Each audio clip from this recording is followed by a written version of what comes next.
Welcome, everyone, to this episode of Awaken the Possibilities. I'm your host, Terry Wildemann. It's so exciting to bring you amazing guests that really make you think. And trust me, today, you're going to be thinking and feeling and experiencing a lot. I have the amazing Dr. Dorothy Martin Neville, who happens to be one of the faculty members of Intuitive Leadership University, and she will be doing the Women in Leadership program for the Leadership Wisdom School.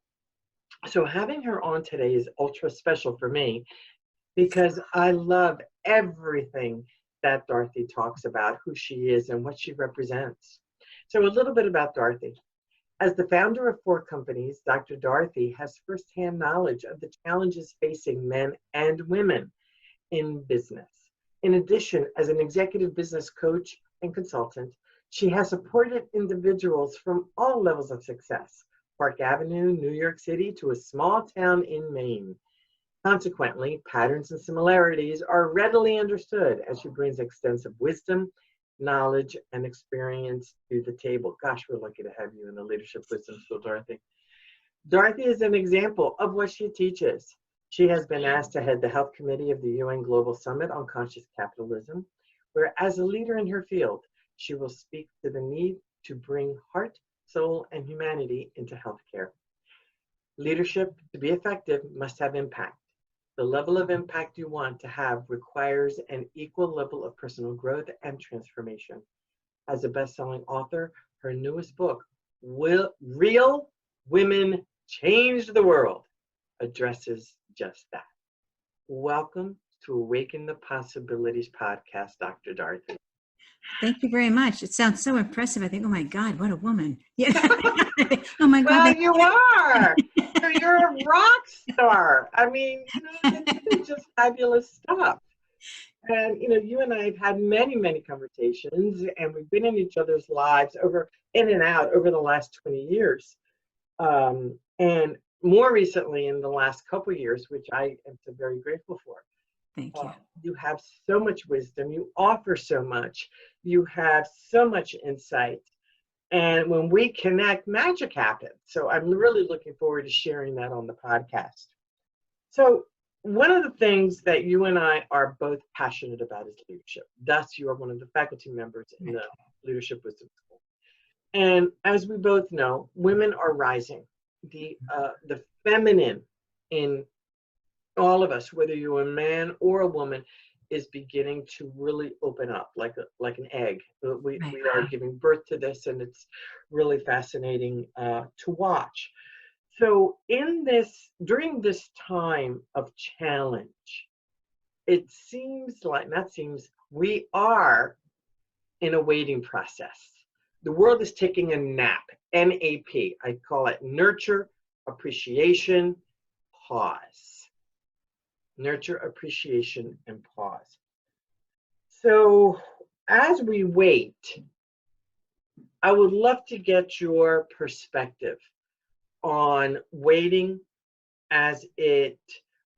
what is the difference between waiting and procrastinating? Think of how you just presented nap. Okay. What that reminds me of is a chrysalis, is something in the process of being formed. It is waiting to become a butterfly. It is waiting to evolve and fly at its greatest beauty and its greatest heights. Mm-hmm. To say it is procrastinating is to deny the absolute transformation that's taking place in the process of being still. Yes. Dramatically different. It is dramatically procrastinating. All right. So to me, waiting can be a process of just keeping busy doing nothing. Waiting can also be a time in which you're in reflection, in which you're in preparation, in which you're doing all the back room things that need to be done. So when it's time, you can fly out the door and all the preparation has been finished. it's really a choice. To me, this comes down to, are we surviving this journey, or are we surviving a part of this journey? Or are we actually living in the process of it? Yes. And I've done so much TV and radio in the past few weeks with this whole pandemic that's going on in the United States, and looking at what's the spiritual purpose of it all. Mm. And there's a huge spiritual purpose individually as well as globally. Collectively. Yeah. And when we look at the waiting versus procrastination, many folks are in their homes, in this 2 weeks or 2 months of isolation. And what is going on there? What is going on? Are you getting bored? Are you getting angry? Are you stagnating? Yep. Are you surviving, waiting to go back out? Or is the man or woman you are today dramatically different than the man or woman who's going to come out of this period of isolation, because you have done so much growing in the process of waiting for life to come back out and be social again, theoretically, because we can be as socially now as we were then. The difference is we're not doing it face to face in person. Right. But what are we doing? Are we simply putting in time and surviving this process? Or are we using it to grow dramatically and really thriving in this process, getting to know ourselves, getting to know the parts of us we've lost, because especially in the American culture, we have been so busy running in circles continuously that there's no time to catch up with yourself. The go syndrome, I call it.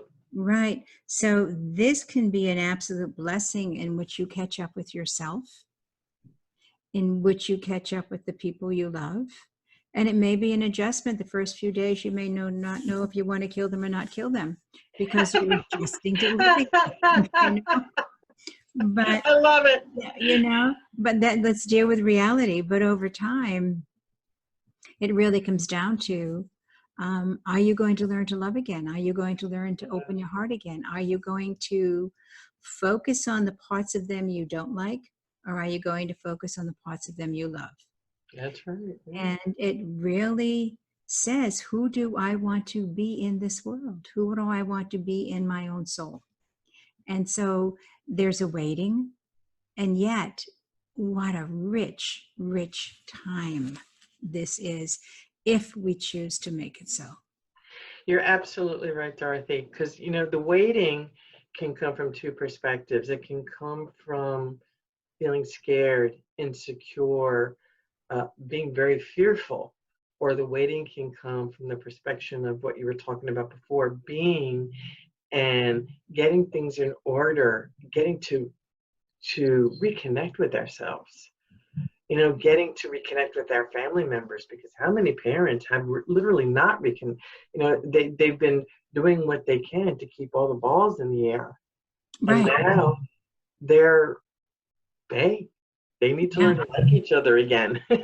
They really do. I saw something flashing across my phone or something one day last week, and Jimmy Fallon was doing like a 10-minute at-home thing before he does his show in the evening, which I never really stay up late enough to watch. But it was fun to see this little at-home piece. And he started off by saying, after 2 weeks in lockdown, my wife and I realized we made a really good choice. He said, nice. We knew it in our heads, but we're so busy with kids, we're so busy with the show, we're so busy with life. But being together for 2 weeks, we became busy with each other. That is really cool. I love it. Yeah. Absolutely love that. Thank you for sharing that. Yeah. So as we wait and we rebuild, I like to say we wait. Yeah. And we rebuild. We allow our intuition to guide us. Gosh, we can tune into ourselves. What a wonderful thing.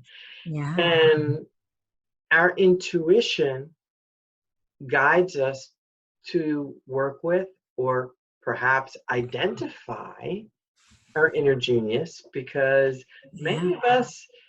many of us run away from our genius. Many of us run away from the talents that we have because we think things are so easy for us in that specific arena that we don't think it's important. How, you know where I'm going with that. Mm-hmm. That you may have somebody who can decorate a house like it's nothing. I mean, it's just fun, bada bing, bada boom, they do it together. And another person looks at that as, I can't even put a pillow in the right place. Right. That's inner genius. That's talent that we're born with. So perhaps this time of waiting, instead of procrastinating, takes us to a place where we can truly connect with our intuition that will guide us to what our true inner genius is. To then, like you're talking about the butterfly, it's part of the transformation of who we are when all of this lifts. What are your thoughts on that? There's a few things you put in, like you say, I love decorating. To me, the best part about moving is I get to decorate a new place. There you go. So I love moving because it's a new opportunity to use the same things. I don't throw out and start all over again. I use them, and sometimes I end up giving away because I move into a smaller place or a different configuration, and it doesn't fit. But I love doing that. And our friends have said, please help me out, help me out. I love what you do. But is that something I want to do as a profession? Right. All right. So that inner genius, and I think we have many elements of us Yes. that are really good at many different things. But there is that one reason we're here. And our intuition allows us, if we listen, That's the big word, isn't it? okay, to recognize all the things we're good at, but don't necessarily want to devote our lives to. Because my experience in working with folks is that somebody said, you're really good at thus and so, therefore you should go into that field. And because somebody was lost, they said, sure, I'll do that. So they go into that field. And just because you're good at it doesn't mean that's where you belong. That Thank you. doesn't mean That's a big distinction.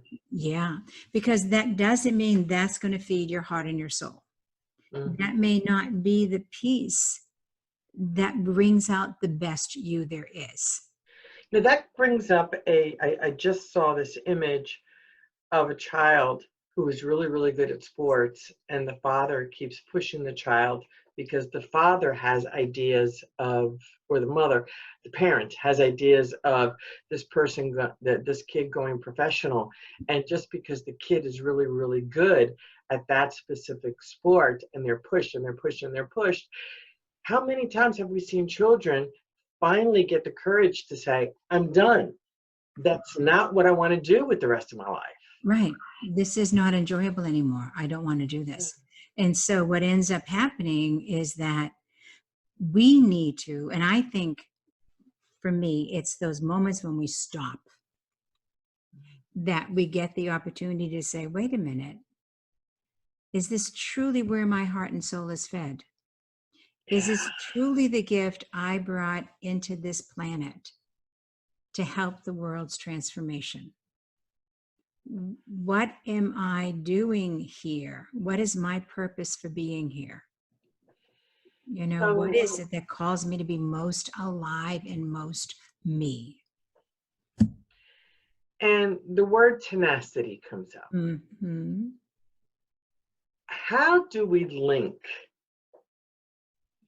bridging tenacity with waiting, procrastinating, and just being able to tap into our wise, intuitive selves, as well as our inner genius?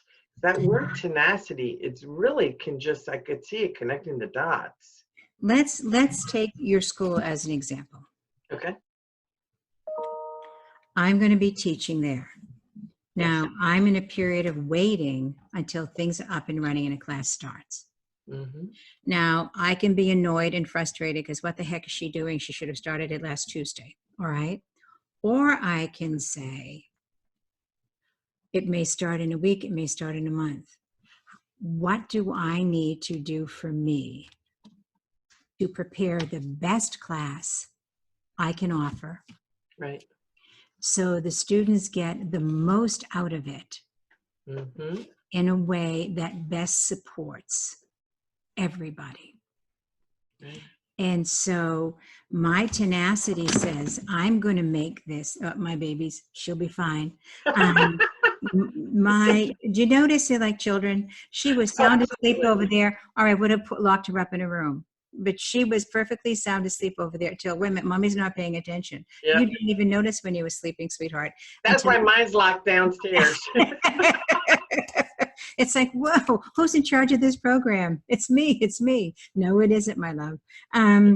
So it's just the tenacity says, I am waiting and I am going to be offering my best. I am going to do the best I can do when it's ready to go. And I'm using my time to make sure everything I need to do, whether it's in feedback, whether it's in handouts, whether it's in doing Q&A, I am going to be so giving and so present that I'm using this time with that tenacity and saying, well, I really don't care anyway. She's not doing it. I don't care. If it happens, it happens. If it doesn't, it doesn't. If you know what I mean? So we can go anywhere we want to go with that. That's but right. if I've got to wait, I can wait with a half an ounce of interest, or I can wait with excitement and passion and vibrancy. That's right.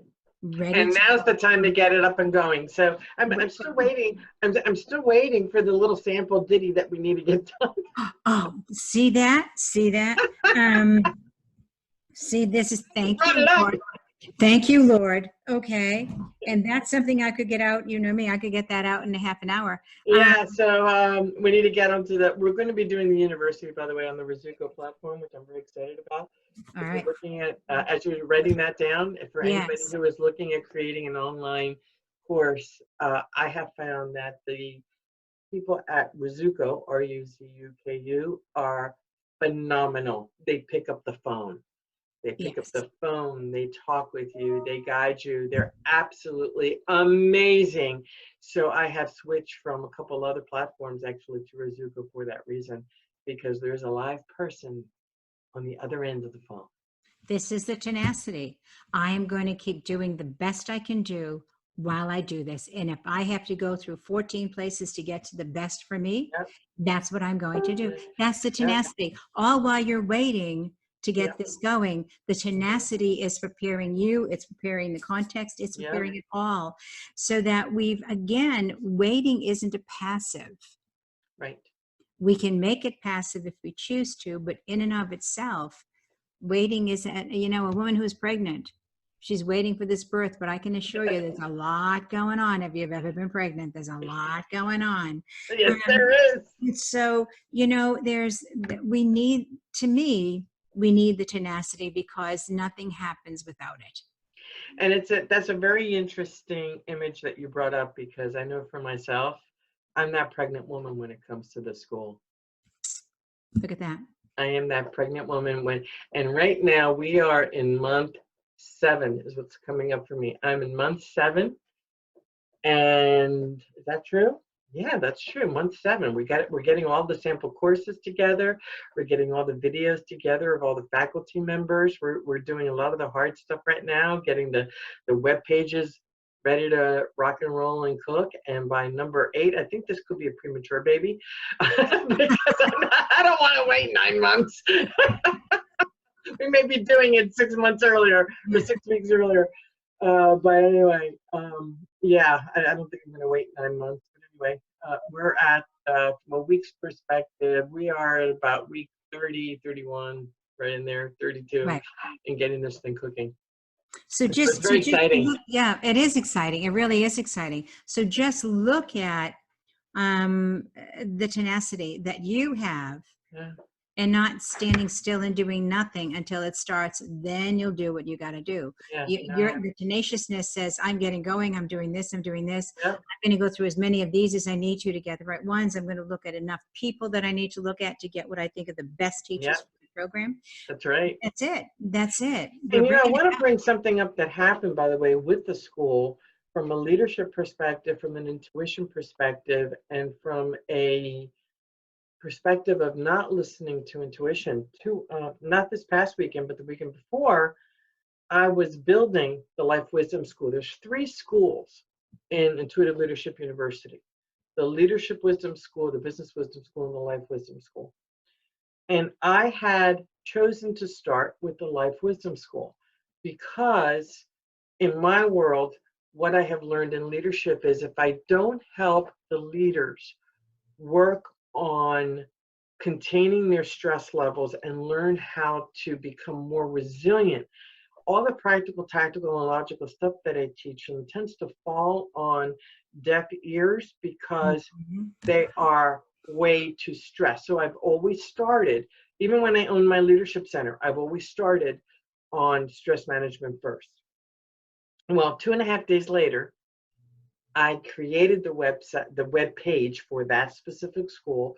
Everything was done, everything, the pictures, on and on and on. I was ready to hit the send button to send to my webmaster.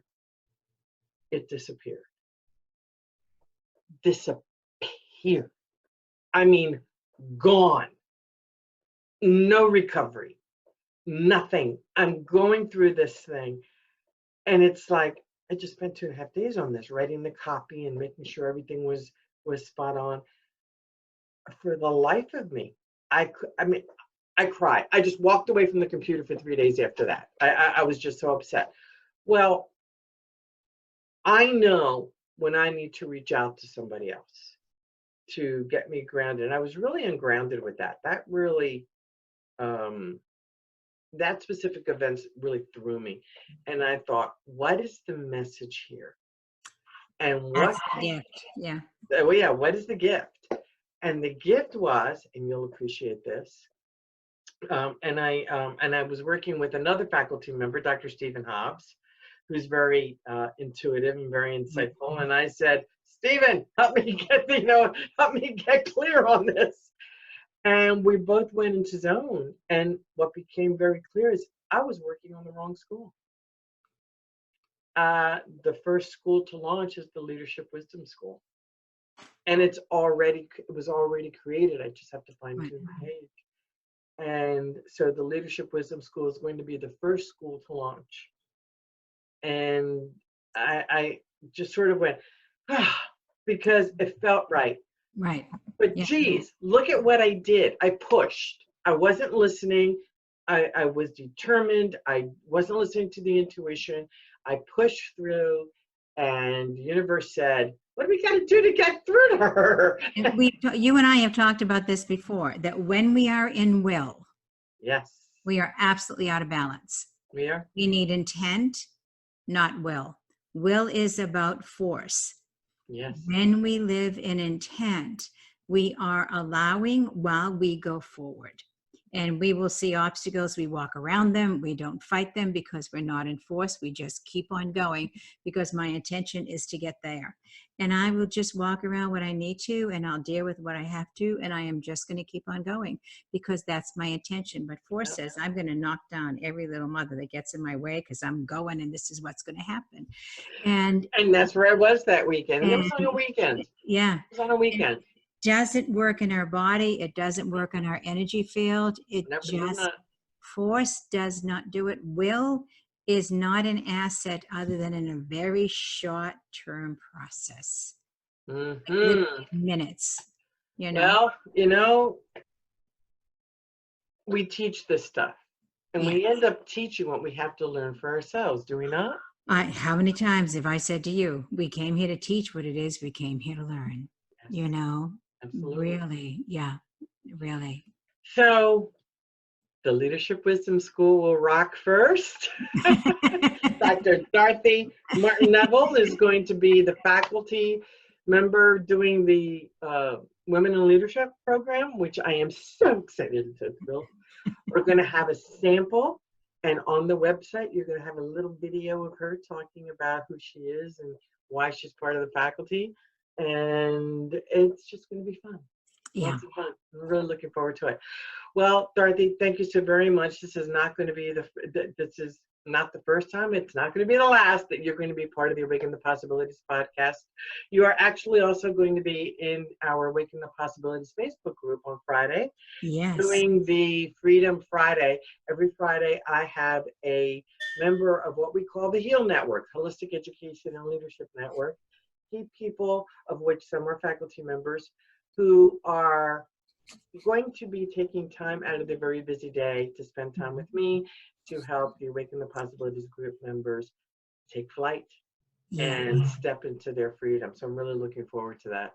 Yeah. And hope many attend and watch so we can really answer questions and deal with That would be great. whatever comes up right now at this time. Yeah. And if this podcast is after that date, which I think it may be, Dorothy, actually, you can actually watch that Facebook Live either in the group, Awaken the Possibilities, or on YouTube. It'll be up there too. So, Dorothy, thank you. This has been a very insightful and wonderful chat on leadership, our own personal leadership, Yeah. and what we need to do in order to transform so that we can be the best leaders we can possibly be when all of this is over. Right. And ready to go with that tenacity, ready to take off and fly. All Absolutely. right. All right. So thank you so very much. And to my listeners, Awaken the Possibilities listeners, I look forward to seeing you next time. To your success.